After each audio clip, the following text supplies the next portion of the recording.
Welcome back.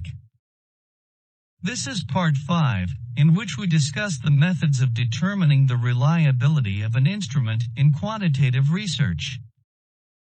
To test the reliability of our instrument, we can use either the external consistency procedures or internal consistency procedure.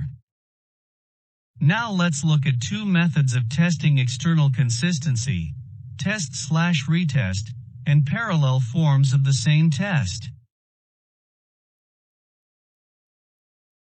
Test/retest is a commonly used method for establishing the reliability of a research tool. This method involves administering an instrument once, test, and after a while, we administer the test again, retest, under the same or similar conditions. An easy-to-understand example is a proficiency test. For example, we have just developed a proficiency test. We want to know if the test is reliable, and we administer it to a group of Year 1 students. A few weeks or months later, we administer the test again. This step is called retest. Afterward, we compare the scores of the first test administration and those of the second. If the scores of the test and retest are similar, we can assume that the test is reliable. So now this is clearly the advantage of this test/retest procedure.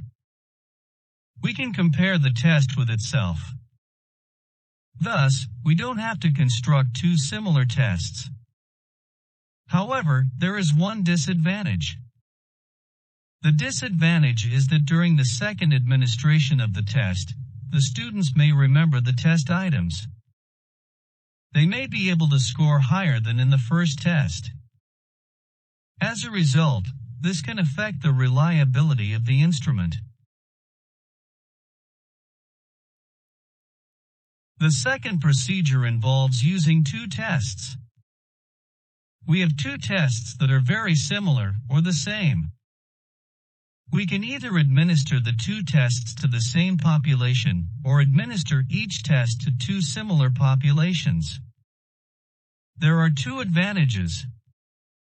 The first is that the students cannot recall the test items, so recall is no longer a problem.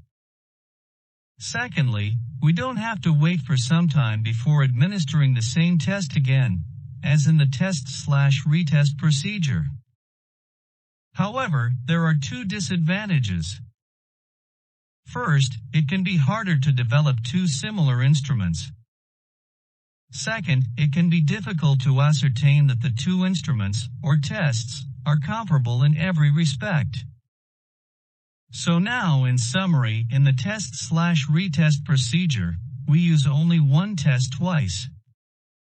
In the parallel forms procedure, we use two similar tests among one population, or use each test with one of the two similar populations. Now let's look at the last method of ascertaining the reliability of our research instrument. Here we focus on achieving internal consistency. To achieve this, we need to use a method called split-half technique. The split-half technique is designed to correlate half of the items with the other half, and is appropriate for instruments that are designed to measure attitudes towards an issue or phenomenon. Here, supposed, there are 30 items in our questionnaire. We can divide the items into two halves, or two groups of items. Each half consists of 15 items.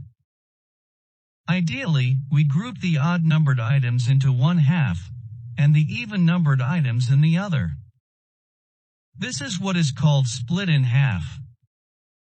And then we compare the average rating of the first half with that of the second half.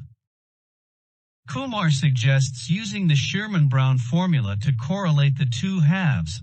Other sources recommend the Pearson's correlation coefficient. All these statistical tests are available on SPSS. If the two means correlate, the instrument is said to be reliable, with all the items consistently measuring the same concept. Now that's it for the 3 procedures that can be used to ensure the reliability of a quantitative research instrument.